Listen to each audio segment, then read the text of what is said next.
വിഷ്ണു, മലയാളിയാണോ അല്ലയോ എന്നുള്ളത് വേറെ കാര്യം. മനുഷ്യവേദനകൾ ഏതാണ്ട് സമാനം തന്നെയാണ്. സന്തൻ ലാമയുടെ വേദനയോട് ചേർന്ന് നിൽക്കുന്ന ചില ചോദ്യങ്ങൾ ഹൈക്കോടതി, അത് ഉൾക്കൊണ്ട ചില ചോദ്യങ്ങൾ ഹൈക്കോടതി ചോദിക്കുകയാണ്. ആ വിഷയം അർഹിക്കുന്ന ഗൗരവത്തിൽ കോടതി എടുത്തു കഴിഞ്ഞു. വിഷ്ണു, ഹാഷ്മി, ഈ വിഷയം ആദ്യഘട്ടത്തിൽ പരിഗണിച്ചപ്പോൾ തന്നെ കോടതി ഗൗരവമായി എടുത്തിരുന്നു. ഒരു മകൻ അച്ഛനെ തേടി നടക്കുന്നത് അത് അങ്ങേയറ്റം സങ്കടകരമായ കാര്യം എന്നാണ് കോടതി ഹർജി ആദ്യം പരിഗണിച്ചപ്പോൾ പറഞ്ഞത്. അതിന് പിന്നാലെയാണ് പ്രത്യേക അന്വേഷണ സംഘം രൂപീകരിച്ച് ലാമയെ കണ്ടെത്താൻ വിശദമായ അന്വേഷണം നടത്താൻ നിർദ്ദേശം നൽകിയത്. 20-അംഗ സംഘത്തെ രൂപീകരിച്ചു. അതിന് പിന്നാലെ സംസ്ഥാന വ്യാപകമായി അന്വേഷണം നടത്താൻ പറഞ്ഞിരുന്നു. അതിനിടയിലാണ് ഇന്നലെ ലാമയുടേതെന്ന് സംശയിക്കുന്ന ഒരു മൃതദേഹം HMT വനത്തിൽ നിന്ന് ലഭിച്ചത്. അതിലിപ്പോൾ ഹൈക്കോടതി ഹേബിയസ് കോർപ്പസ് ഇന്ന് പരിഗണിച്ചു. അപ്പോൾ പോലീസ് മൃതദേഹം ലഭിച്ച കാര്യം പറഞ്ഞു. ഇത് ലാമയുടേതെന്ന് സംശയിക്കുന്നു എന്ന് കോടതിയോട് പറയുകയും ചെയ്തിരുന്നു. പക്ഷേ കോടതി ഇപ്പോഴും പറയുന്നത് അത് ലാമയുടേതായിരിക്കല്ലേ എന്നാണ് കോടതി വ്യക്തമാക്കുന്നത്. ലാമയുടേതാണെന്ന് ഞങ്ങളിപ്പോൾ വിശ്വസിക്കുന്നില്ല. DNA പരിശോധന പൂർത്തിയാക്കിയ ശേഷം അതിന്റെ റിപ്പോർട്ട് കോടതിയിൽ നൽകാൻ ആവശ്യപ്പെട്ടിട്ടുണ്ട്. ഈ ലാമയെ എത്തിച്ചത് പോലീസാണ്. കളമശ്ശേരി മെഡിക്കൽ കോളേജിൽ നിന്ന് വിവരം നേരത്തെ പുറത്തു വന്നിരുന്നു.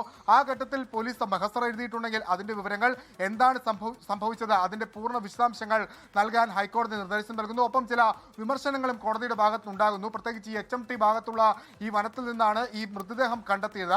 അവിടെ ഒരു ബാരിക്കേഡ് പോലുമില്ല. ആളുകൾ ഇനി ആരെങ്കിലും കൊന്നിട്ട ശേഷം കൊണ്ടുവന്നതാണോ തുടങ്ങിയ ഗുരുതര ചോദ്യങ്ങളും കോടതി ഇതുമായി ബന്ധപ്പെട്ട പ്രോസിക്യൂഷനോട് ചോദിച്ചിട്ടുണ്ട്. സമഗ്രമായ ഒരു റിപ്പോർട്ടാണ് ദേവൻ രാമചന്ദ്രൻ ചോദിച്ചിരിക്കുന്നത്.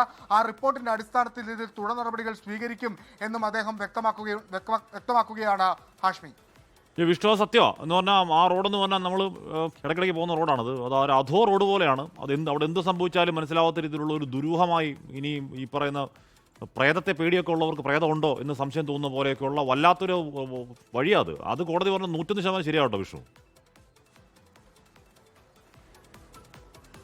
ഹാഷ്മി, ശരിയാണ്. നമ്മളെല്ലാവരും അതിലൂടെ യാത്ര ചെയ്യുന്നതാണ്. അവിടെ ഒരു തരത്തിലുള്ള സുരക്ഷാ സംവിധാനങ്ങളുമില്ല. ഒരു താഴത്തേക്ക് ഒരു ഹീപ്പാണ്, അതൊരു കുഴി പോലെയാണ്. അവിടെ ഏതെങ്കിലും തരത്തിലുള്ള അപകടമുണ്ടായാൽ പോലും ആ വാഹനം തട്ടിത്തെറിച്ച് ആ കുഴിയിലേക്ക് വീഴാനുള്ള സാധ്യതയുണ്ട്. അപ്പോൾ കോടതിയും സമാനമായ ചോദ്യമാണ് ചോദിക്കുന്നത്. അവിടെ എന്താണ് അത്തരത്തിലൊരു ബാരിക്കേഡ് പോലും ഇതുവരെ സ്ഥാപിക്കാത്തതെന്നുള്ള കാര്യം കോടതി ചോദിക്കുന്നുണ്ട്. ഇനി ആക്ട് ചെയ്യണം. പക്ഷേ അതായത് അവിടെ ആ പരിസരത്ത് ഇനി എന്തെങ്കിലും നടപടികൾ സ്വീകരിക്കണമെങ്കിൽ കോടതി ഇടപെടൽ വേണമെന്ന് പോലീസ് പറയുന്നു. ഇനി ആക്ട് ചെയ്തിട്ട് എന്താണ് കാര്യം എന്ന് കോടതി ചോദിക്കുന്നുണ്ട്. എല്ലാവർക്കും ഒരേപോലെ അവകാശങ്ങൾ ഉറപ്പാക്കാൻ പോലീസിന് സാധിക്കണം. മൂക്കിന്റെ തുമ്പത്ത് കിടന്നിട്ട് അറിഞ്ഞില്ലേ എന്നാണ് കോടതി ചോദിക്കുന്നത്. അതായത് അത് കളമശ്ശേരി പോലീസ് സ്റ്റേഷനുമായൊക്കെ ബന്ധപ്പെട്ട് തൊട്ടടുത്താണ് ആ സ്ഥാപനമുള്ളത്.